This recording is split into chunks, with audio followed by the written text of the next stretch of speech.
No one joins the military with the illusion that they are entering a safe profession. By its very nature, warfare requires bravery in the face of sometimes unrelenting danger. But certain positions are much more hazardous than others. Today we are looking at the most dangerous military jobs.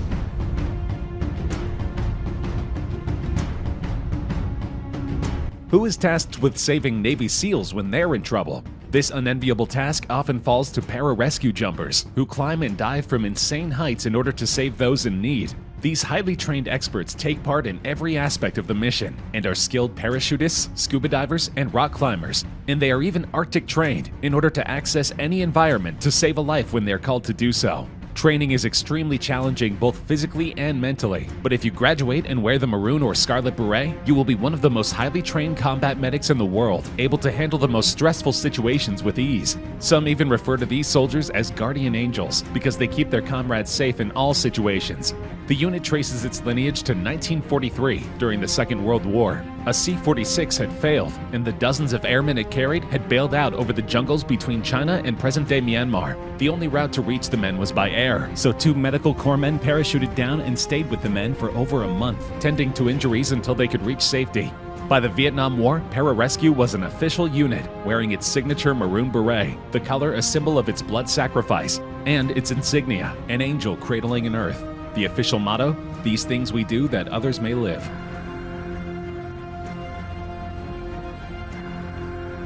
Special Operations is an umbrella term for a number of specialized military units, including the Army Green Berets, Navy SEALs, and Air Force Special Tactics. Because these groups are used for highly risky missions, such as the assassination of Osama bin Laden, these soldiers are often put into extremely dangerous situations. Each Special Operations unit is highly trained in general combat and small unit tactics. Each one can be used for many general Special Operations missions. However, each Special Operations group is primarily trained for specific types of missions. If one wished to attach explosives under the waterline on an enemy ship, for example, Army Rangers would not be the best choice. In this instance, the Special Operations force with the most training and experience in underwater combat operations would be Navy SEALs. On the other hand, if one needed to deploy a highly trained light infantry force well inland behind enemy lines to destroy a significant military target, you can't do much better than a company of Army Rangers. And bear in mind that it is extremely competitive to get into these programs. The competitive standard to be even considered for Navy SEAL training is to swim 500 yards in 10:30, do 79 push-ups, 79 sit-ups, 11 pull-ups, and run 1.5 miles in 10 minutes.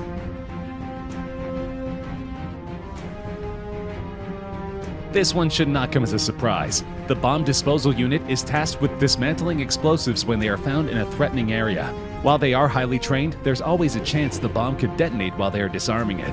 Assigned to some of the most dangerous missions, they perform tactically harrowing and technically demanding tasks in diverse environments worldwide. A job for the best and bravest. They do what needs to be done to keep others safe. Job training for an explosive ordnance disposal specialist requires 10 weeks of basic combat training and 37 weeks of advanced individual training, split between Fort Lee, Virginia and Edgeland Air Force Base, Florida. This unit was developed during World War II because previous wars did not necessitate the dismantling of sophisticated bombs. Before the war, there was no method or organization to deal with undetonated bombs. Since then, the need for this unit has only increased. Unsurprisingly, infantry, or foot soldiers, are the military unit putting themselves on the front line, and therefore into danger's way. Infantry traditionally relies on moving by foot between combats as well, but may also use mounts, military vehicles, or other transport. Infantry make up a large portion of all armed forces in most nations, and typically bear the largest brunt in warfare, as measured by casualties, deprivation, or physical and psychological stress. Originally, job training for infantrymen required 14 weeks of one-station unit training, which included basic combat training and advanced individual training. Part of this time was spent in the classroom and part in the field. But a little more than a year ago, the Army kicked off a pilot program that looked to add 8 weeks to the infantry one-station unit training, all in an effort to make new soldiers more lethal. They're conducting 74 miles of foot marches, and a total of more than 100 foot miles marched in the course. Each trainee has fired 2,475 live rounds by the program's end. That's compared to 1,355 under the 14-week model, according to a report released by the U.S. Army. Did you know the Army still has cavalry? The soldiers of the U.S. Army have a different type of cavalry than in the old days. Obviously, cavalry used to ride on horseback, but these days things have changed dramatically.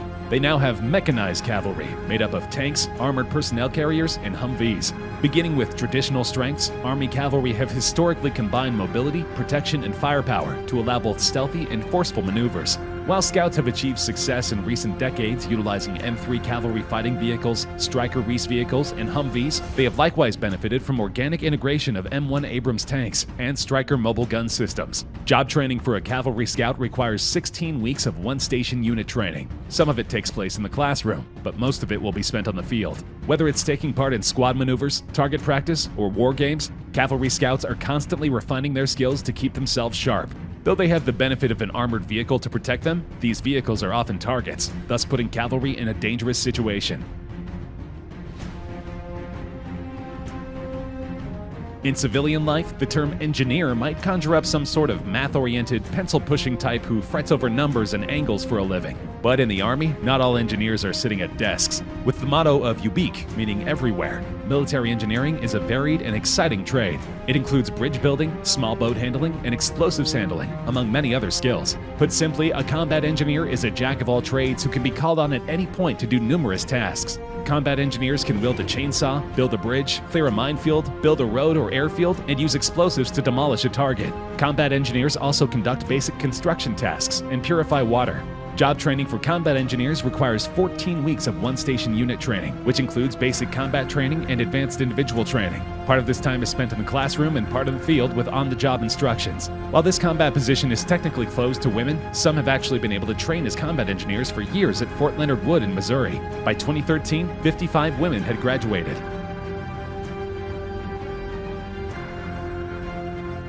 Artillery soldiers go through the same basic training as everyone else, but they have a very specialized training afterward to help them gain a specific skill set. The operation of an artillery howitzer is a complex task that requires several components that need to be integrated.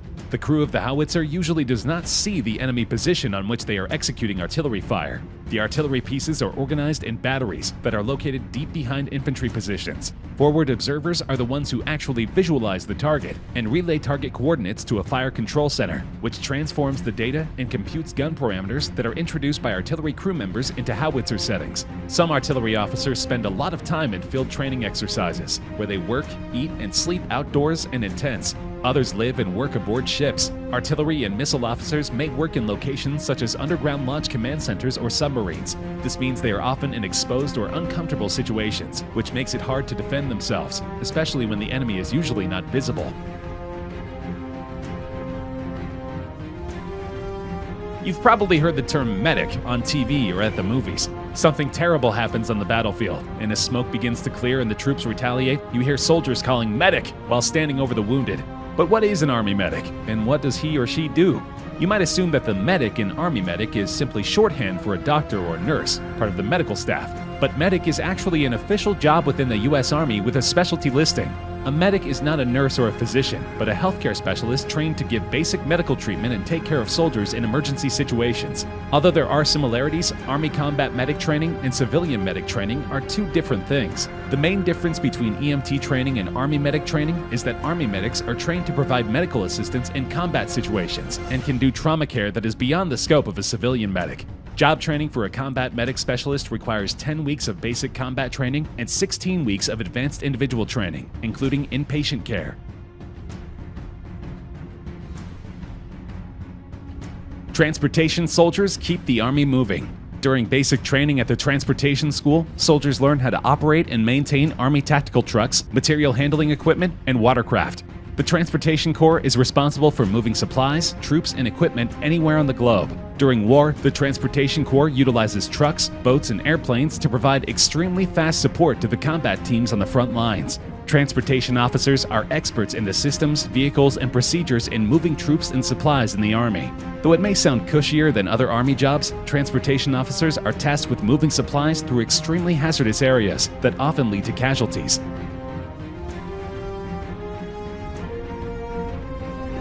Pilots are active in both the Air Force and the Navy. Though their job descriptions are similar, naval pilots often take off from aircraft carriers and pursue conflicts over water, whereas Air Force pilots are more often found fighting over dry land.